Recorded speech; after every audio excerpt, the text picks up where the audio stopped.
कि अगर वह मशीन ठीक कर दे तो शायद उसकी जिंदगी बदल जाए। उसने हिम्मत करके गार्ड से कहा कि बस 5 मिनट मशीन को देख लेने दे। गार्ड ने डांट दिया और धक्का देकर उसे पीछे हटा दिया। कुछ लोग हंसने लगे।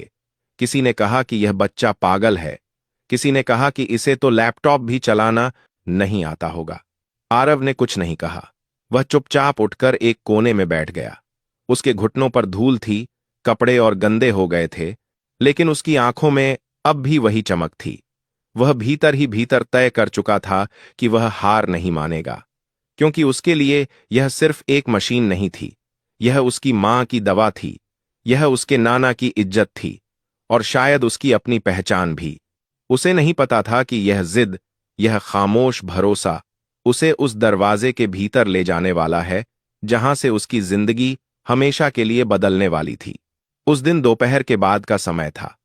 सूरज ऊपर था, लेकिन आर्यावर्त रोबोटिक्स के भीतर अंधेरा और भारीपन पसरा हुआ था।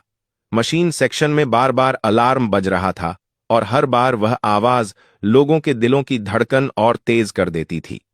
इंजीनियरों के चेहरे थके हुए थे, आंखों में नींद नहीं बल्कि डर था। डर इस बात का कि अगर आज भी कुछ नहीं हुआ तो कल क्या होगा, यह कोई नहीं जानता था। आरव बाहर फुटपाथ पर बैठा सब देख रहा था। अब वह जूते पॉलिश कम कर रहा था और कंपनी की तरफ ज्यादा देख रहा था। उसे ऐसा लग रहा था जैसे मशीन उसे बुला रही हो। हर बार जब लाल लाइट चमकती, उसके भीतर कुछ चुभता। वह खुद से कहता कि यह मशीन खराब नहीं है, इसे जानबूझकर रोका गया है, यह कोई हादसा नहीं है। लेकिन उसकी यह समझ, उसकी यह आवाज बाहर की दुनिया तक पहुंच ही नहीं पा रही थी। अचानक मशीन सेक्शन से तेज सायरन की आवाज आई। स्क्रीन पर सिस्टम क्रिटिकल एरर लिखा चमक उठा। कुछ इंजीनियर घबराकर बाहर की ओर दौड़े। गार्ड सतर्क हो गए। माहौल और ज्यादा तनावपूर्ण हो गया।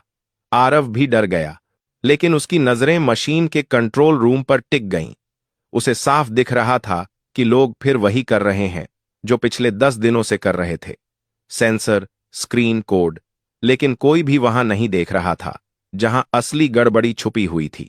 वह धीरे से उठा और गेट के पास चला गया। उसने हिम्मत करके फिर से अंदर झांकने की कोशिश की। तभी एक गार्ड ने उसे देख लिया और गुस्से में चिल्लाया, क्या है रे, बार बार यहां क्यों आ जाता है? उसने आरव को जोर से धक्का दिया। आरव संतुलन खो बैठा और सड़क पर गिर पड़ा।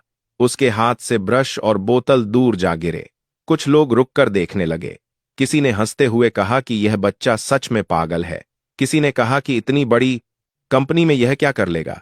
आरव उठा, कपड़ों से धूल झाड़ी और चुपचाप वापस अपने कोने में बैठ गया। उसकी आंखों से आंसू निकल आए, लेकिन उसने उन्हें जल्दी से पोंछ लिया। उसे रोना नहीं था, उसे बस एक मौका